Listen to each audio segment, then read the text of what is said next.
You want to climb? I am here just in time. I'm KMBest. Let's take a look at the best decks in Marvel Snap. We can't really start anywhere but Leech Blink. I think that this has become the default good stuff deck in Marvel Snap. I have two builds of it to show to you. We're going to get through both of them very quickly. And if you want a bigger deep dive, I've actually done videos on both of these builds, full videos, so you can watch some gameplay and get a further breakdown. What I'm going to do here is explain what their role in the metagame is. Effectively, these are decks that are looking to play a powerful 4 cost, either Jubilee or Leech, into a powerful 5 cost, typically Blink, and in so doing, invalidate a lot of what your opponent is doing and get a lot of stats onto the board. Now, these are not an oppressive amount of stats. It's not like this is putting out the numbers that'll beat a Hela deck. It's not like this is putting out the numbers that'll beat a bounce deck. It's putting out reasonably good numbers and doing so by pairing it with disruptions such as Leech.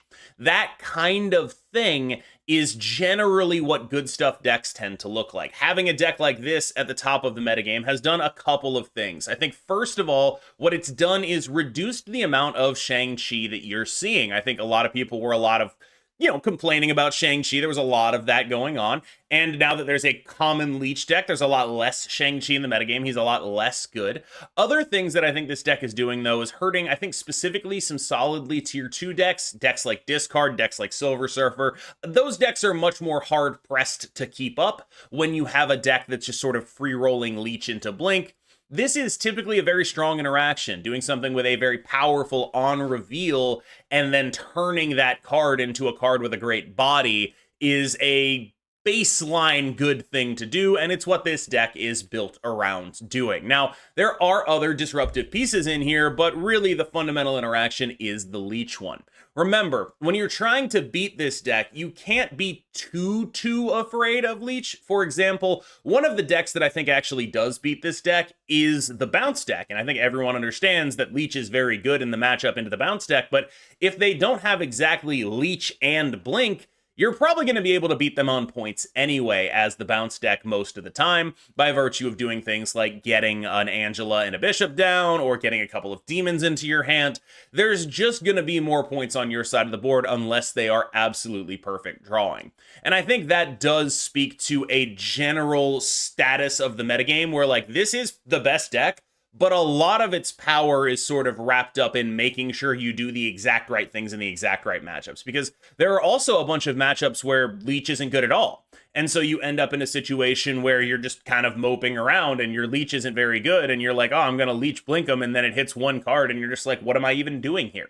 An example of a matchup like that would be Loki, right? If they're playing Loki on 4 and you're playing Leech on 4, that's not really changing what's going to happen to you. You're going to get run over the same way. So when you're looking for a way to beat this deck, what I would start with is look for decks that are not super vulnerable to Leech, but more importantly, look for decks that can just do points well. Just get a lot of points on the board, because this deck, it does points okay, but it's not like it's an overpowering amount of points. Just some points. All right, so let's talk about Domino, my baby, I guess. I am torn. I'm of two minds when it comes to this, because on the one hand, nobody was playing this 12 cards before me. This is like an actual thing that I brought into the metagame, I think. On the other, it's very difficult for me to assess whether this is an actual improvement on the deck. And I'm going to run through the arguments for why it is and the arguments for why it isn't. And we're going to start with why it isn't. Why it isn't. It makes you less likely to do Jubilee into Blink, Jubilee into Leech, and makes you less likely, by sort of definition, to have your incredibly impactful 5s when you need to have your incredibly impactful 5s, or the pair of 4s. Now, what it does well, and I think this is a little bit nebulous, so I'm just going to run through them all. We're going to talk about all the things that the Domino does give you, and then we're going to see what you think at the end. What the Domino gives you. First and foremost, I think it gives you the ability to be a Darkhawk deck instead of a Claw deck. And when you look at how these decks are constructed, one of the ways I've noticed to win the mirror is to focus on going tall in 2 lanes rather than spreading our power. So in that context, it makes a lot more sense for me to want to be a Darkhawk deck than to want to be a Claw deck, because, for example, they play a Claw, I play a Darkhawk. What are they doing about that? That matchup is in my favor. I have a bigger guy there. I simply play a bigger guy on another lane. We're in a good spot, right? if they are doing things, and you can see that borne out with Dr. Doom, right? There's a reason Dr. Doom has been going out of these decks in favor of Red Hulk Magneto as the pairing at the top end. Because when you play a Doom and they play a Magneto, then they've already played a big five. They probably end up winning. That is the one thing that Domino does give you that I don't think people are talking about, because otherwise it's very hard to fit the Rock package in there. Rock package also gives you some utility against other matchups, right? You have the ability to have like an even better Hela matchup than before, because not only are you a Rock deck, you're also a Leech deck. You have the ability to be a little bit better in the mirror because they have Jubilees that can now pull Rocks. There's stuff like that that's very real. That said, the other things Domino are giving you, you get to play, you are more likely to have a 1-drop on 1, and your 1-drops scale with being played on 1, Nebula in an obvious manner, and a Korg in a less obvious manner, because the earlier you play him, the more likely they are to draw the Rock. You always have a 2-drop on 2, which means that it is fairly likely that on 1 and 2, you are more likely than your opponent to play 1 into 2, so their Red Hulk is less likely to grow. You are gaining a mild loss there, or gaining a mild loss. You have a mild loss there, right? Like, your Domino is worse than a Jeff. Your Domino is worse than a White Widow. That, I think, is pretty undeniable. But you always have it, and this deck is really bad at playing those cards later in the game. If you have a 2-drop in this deck, you always play it on 2. There's no, like, turn 5, I'm playing a 3 and a 2, or like turn 6, I'm playing a 1, a 2, and a 3. This deck just doesn't do that. It just does not do that.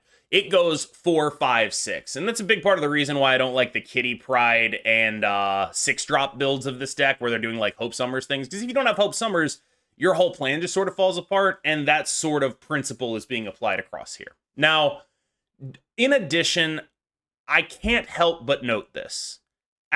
Before I put this deck together on stream, there were 0 plays of any deck with Domino and Darkhawk in it in top 10% Infinite. 0. There were no tracked decks that had those 2 cards in it. Afterwards, last I checked, this is the best performing deck in top 10% Infinite by win rate that has more than 300 games played. I don't really know what to do with that information, because typically, I think what a content creator would do in this situation is take a victory lap. I broke the meta. I'm the greatest. But, like, I'm still really not sure that the Domino is, like, that good, right? Like, I think she's good for the reasons I mentioned, but I'm not entirely sure I'm right about that, because you are getting an actual hit to your ability to realistically play Leech into Blink every game. You are taking some hits to that. And in exchange, you are getting a more reliable curve and a deck that makes a little more sense, and you have this competitive Darkhawk advantage in the mirrors and against some other decks that's really impactful. I don't know. I really don't. I think that this is a better build, but I totally understand if people disagree. This is my current Loki build. It is about as good as you would expect a Loki build to be. The major upside in playing Loki in a metagame like this is good matchups into the Blink stuff, especially if you are in a situation where you can do like Quinjet, Coulson, Loki. It's basically impossible to lose those games because of the way that those decks tend to set up. Now, I will say the Domino deck has a little bit more inbuilt asymmetry there, which is to say, it's fairly likely their Darkhawks are going to be bigger than yours. It's possible their Red Hulks are going to be bigger than yours. So you end up in situations where it's like there is a little bit of inbuilt asymmetry in the Domino versions. That is not the case at all in the non-Domino versions, where just playing like Claw or whatever, you're going to farm those. You're going to beat the crap out of those. You do so much unfair stuff with just the card Loki. You do even more unfair stuff with Quinjet Loki. You are going to do some deeply depressing things to the Blink players if you play Loki. Now, I understand not a lot of people are in the business of playing everyone's least favorite green girl. Like, I get it. People hate playing this card. I understand people hate playing this deck. They hate playing against it. If you are someone who is upset with Leech, I think this would be the right time to whip out this deck, because it is about as good as it gets in terms of countering it. Speaking of countering Leech, you might not think that a deck that runs Hitmonkey and Sage is good into Leech. And here's the thing. It's not necessarily good into Leech, the card. It's pretty much good into everything else that deck is doing, though. And I think a lot of that is down to two things. The first is you have a lot of ability to get like an Angela and a Bishop down, and that's just a ton of power. The second is US Agent is not hit by Leech in a meaningful way. And the third is if you are not being very specifically leeched into Blink, I am fairly certain this deck has a positive matchup into the Leech deck. And what I mean by that and how it manages to acquire that matchup is, I think, fairly unintuitive. Basically, you have your scalers down early, you're going to win that game even if you get your other stuff leeched. That's typically how it goes. Secondarily, you can play around the leech by dropping cards and then beasting them so that you don't have priority on the leech turn. They leech you on 4, you have cards already on the board that you're going to want to play later, you beast them back up to your hand on 4, they're not getting leeched. They were protected from that. Now, finally, there's also just these games where it's like you just win them because you have like 3 demons or whatever. That is also very much a thing where when you look at how the Leech decks play out, they typically play, 2-drop on 2, 3-drop on 3, Leech, Blink, big guy. That's pretty much it, right? And so if you can put yourself in a situation where you're just putting a bunch of power, enough to win the lanes in all of the lanes, which this deck is extremely good at doing. This deck is built to do that, and it is built to be able to target that power in the lanes where it matters.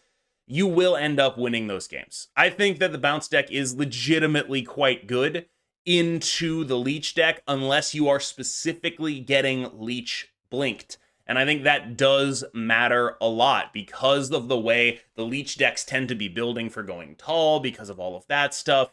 You end up in a situation where, like, if you're putting out, like, 3 demons and 1 other guy on the final turn of the game, you're just outputting like 24 power or something. Your Angela's getting bigger, your Bishop's getting bigger. They find it very hard to compete with that just by playing a Red Hulk. That's just not going to be on the same level of power output. Dock and Pray is a time-honored stratagem, and I think this is probably maybe the first time that it has consistently been a strategy that I see a lot. Like, this is a top-level strategy that a lot of good players are playing. Dock is a very disruptive card right now, and because of US Agent and Shang-Chi, you can really clean up on the back end. Issues this deck has are very much Leech related, but I think one of the major dynamics that people need to talk about with this deck specifically and other decks like it is magic. So let's talk about why a deck reliant on magic is suddenly so much better than it otherwise would have been. Magic typically was a losing proposition. What would happen if you played Magic was you would get it turned off, and that would be terrible for you because you'd lose 8 cubes in an exchange for potentially winning 2. The deck's profile of cubes typically involves a lot of like retreats on the final turn of the game. It's a 2-cube winner. It's very reminiscent of Galactus in this way. This is a deck that gives your opponent almost no options, and so they can see, oh, I have no options, I'm leaving here, I can't win this game. And because of that, it ended up typically, decks built this way had a poor cube profile because they'd win a bunch of 2s and then lose an 8 when they got rug pulled on the Limbo. Here's the thing. There's a lot of ways to deal with Limbo in this metagame. Nocturne and the Snowguard Hawk are the most common. The thing about that, though, is they're telegraphed. Nobody's playing Reality Stone anymore. Nobody's rug pulling you in a way you have to be legitimately surprised by anymore. Those are on the board. And yes, there's mind games there, right? Like, are they going to do it or are they not going to do it? That's hard to deal with. Don't get me wrong. But you're not getting robbed for 8 cubes anymore. It's not a thing that's happening to you anymore. And when you're taking out the robberies for 8 cubes in your Magic deck that is very telegraphed when it wins, that's a really meaningful improvement. And so when you ask me, what is it about this deck that has changed to make it a more plausible deck right now, it's actually not about the deck. It's about the fact that most people's answers to weird locations are telegraphed and are no longer surprise. You're not running into Scarlet Witches. You're not running into Rhinos. You're not running into Reality Stones. You're running into Nocturnes and Snow Guards. Those are information you know, and you can say, oh, I'll just leave. I'll lose 2 cubes instead of getting robbed for 8. That's really important to this deck. That metagame situation is very important. And I, for one, think that it's pretty impressive for a situation like this to occur. What I mean by that is this has almost always been a bad investment. And because the best ways to deal with locations while not sacrificing other things, Nocturne's a great body, it moves around, it's phenomenal, Snowguard goes with Loki, it's excellent, are delayed now, Magic has become a much more relevant card than she ever has been before. I think looking at this deck, you can get a pretty good idea of what it's trying to do. Go to turn 7, clog your opponent up, set up a guaranteed win. That's the deck. But that weakness that typically existed in Magic decks trying to do this is not there anymore, because the smart thing for other decks that want location control to do is to just like play Nocturne or Snowguard, right? And those are on delay. So this deck has an actual competitive advantage right now compared to any other time in Marvel Snap when location removal that was not on delay was far more common. I still stand by the Corvus build of Hela, although I will note that Husky Puppies has suggested that instead of Corvus, we simply play Colleen Wing. The idea being to remove all those terrible games where you Corvus away your own Hela, and I think those games are bad. But I generally think that Hela itself is in a pretty poor position right now. Obviously, you get leeched, you die, right? Like that's level 1. You get leeched, you die, right? And if you try getting smaller and smaller, getting rid of the Corvus stuff, suddenly you run into like other matchups that are actually pretty bad too. Like a bounce deck that is just fully unrestricted, they don't have to worry about any kind of counterplay out of you. They're probably going to get to a level of points where it's like you might not actually beat them either, right? I ended up in a situation with Hela where I felt like this was not a deck I would really want to play. It's honestly a little bit shocking to me that so many people are talking about how Leech didn't kill Hela. Maybe it didn't kill this deck, but I don't think I'd want to be playing it right now. There's a very real risk to playing a deck like this, and I think that when you are a deck that loses to itself a decent amount of the time, having a real counter like Leech in the metagame is a very big deal, and Hela itself is just not where I would want this metagame to be. It's not where I would want to be. I don't want to be a Hela gamer right now, and I wouldn't want to be one if I were you. Unlike Discard, which took a lot of damage from the buff to Leech and the incredible prominence of Leech Blink as a strategy, Destroy actually has some pretty reasonable game into that deck, and I think right now when we're looking for decks that are just like gonna do a lot of points that can really combat Leech, Destroy is honestly a solid option. That Lady Deathstrike there is a pure flex slot. You can pretty much do whatever you want with that slot. It's kind of up in the air as to whether any of them really make sense, because weirdly, a lot of the things that go in that slot are weak to Leech, right? You're looking at Arnim Zola, you're looking at Shang-Chi, you're looking at Lady Deathstrike, and so it's like, I'm not really sure what else can go in there. As is, it's just Lady D. She's just there to, you know, randomly clear up some wins in some other matchups, maybe get you an extra proc on something, who knows? But turn 4 Lady Deathstrike off of a very powerful X23, you can get some real value out of that. So that's pretty much as far as my thought process went. I'm not going to play Taskmaster, I'm not going to play Zola, so yeah, I guess Lady Deathstrike makes a little more sense, because at least that one I can turbo out on 4. As far as the rest of this deck, again, like, this is a good points deck. This deck does points very well. We've talked about how well just good pure points decks can match up into the Leech Blink decks, because the Leech Blink decks are going out of their way to, like, play cards like Leech, right?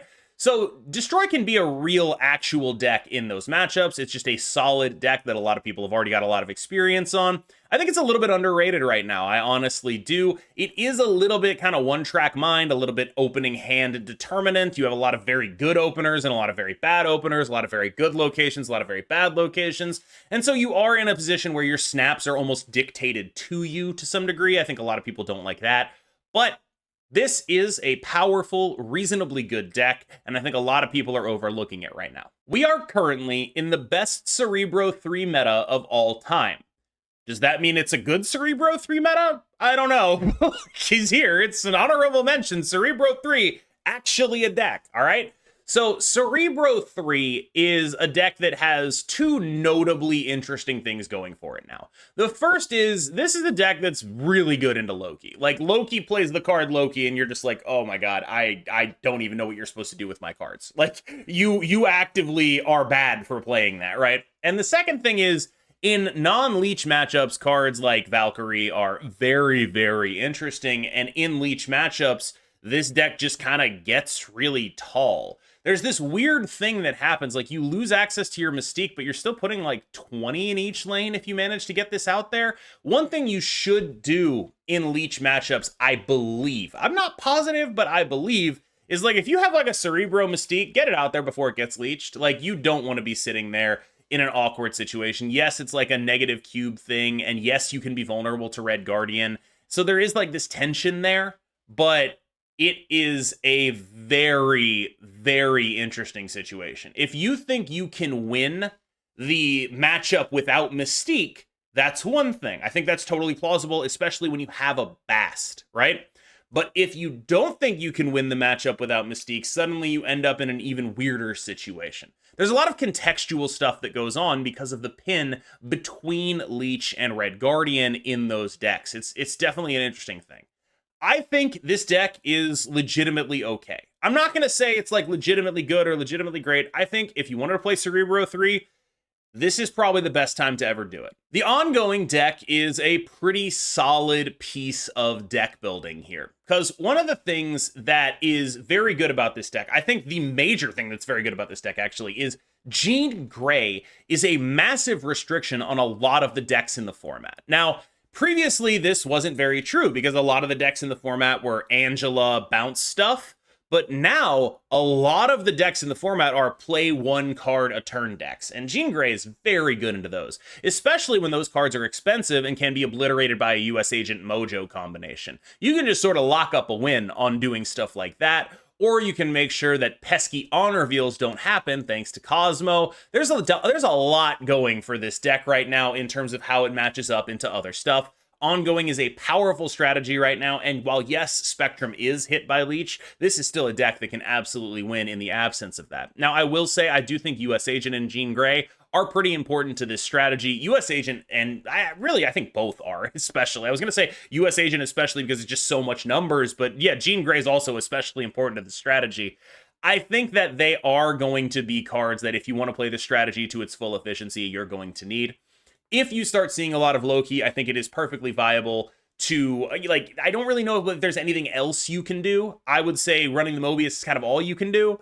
I think it might be perfectly viable to not play this deck, right? Like, this is a deck that has a lot of trouble beating a Loki if it doesn't stick its own Mobius, or if it doesn't pull off some sort of Jean Grey Cosmo the Loki play. Those are really your two lines. If they actually activate that card, you're in a ton of trouble. Now, the good news is I don't think enough people are playing Loki right now.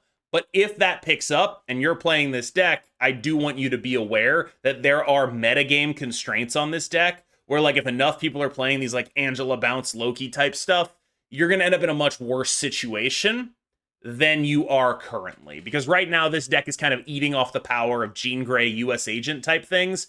If the metagame gets smaller again, it will be in trouble again. Token Anni is a very solid and reasonably good deck. I personally felt as though it was not up to par when I played it, but I still see it a decent amount of the time. It has good numbers on Untapped, and I respect it enough that it does get on the tier list. This is a deck that is effectively built around Mockingbird and Death, and the reason it kind of makes sense right now is it just kind of has a lot of stats in it that is not very vulnerable to Leech. You can reasonably say, like, my average draw here is going to do more power than most Blink Leech decks, and as long as that's true, you're going to be able to win. In addition, because of the way Mockingbird and Leech are easily distributable, the Blink Leech decks tend to be a bit predictable. I mean, they're only playing a 6-drop on the final turn of the game, so as long as you just sit in a situation where it's like, all right, well, they play a 6-drop here, I'm going to play and win the others, you're going to be in an okay spot, and because Mockingbird and Death are so damn big, you're probably going to actually be able to pull that off. That's a good thing. Don't get me wrong. Like, this deck has a lot of good things going for it. Just when I played it, it felt just a little too clunky. And I will say, I know that this deck was designed for a different metagame and is now sort of being pushed into a different spot, right? Like, it's hard for an Annihilus reliant deck to be good into Leech other than this situation, right? So please be careful when you're playing this against Leech, because your Mockingbird Death stuff, that's good into the matchup. Relying on Annihilus, not as good. All right, y'all. Thank you so much for making it through that video. As always, I've been KMBest. You just got the KM Boost. Remember to like and subscribe. Good luck climbing.